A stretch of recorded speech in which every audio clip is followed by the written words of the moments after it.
velkommen til denne her video. I dag skal vi vise jer det her slimmærke der. Og der er et låg til, og det her det slim. Og prøv lige at se. Og man kan endda høre det. Prøv at se. Og så. Her skulle, hvor det var, man lige skulle høre slimen, der skulle man lige virkelig åbne ørerne. Ja. Og man kan købe det i Harald Nyborg. Og det er den gule butik, hvis de ikke fik det. Og så er der en Maxi-Zoo ved siden af. Og de her kugler deri, dem må man ikke spise. Nej, for det er ikke slægteslim. Det er bare noget, som de her kugler, de skal blive i, fordi altså, det er det, der gør sådan, så det giver en lyd, og så er det dejligt.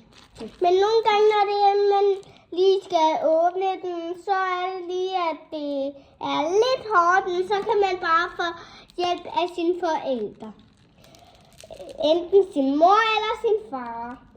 Men vi kan godt selv åbne den. Husk at like and subscribe.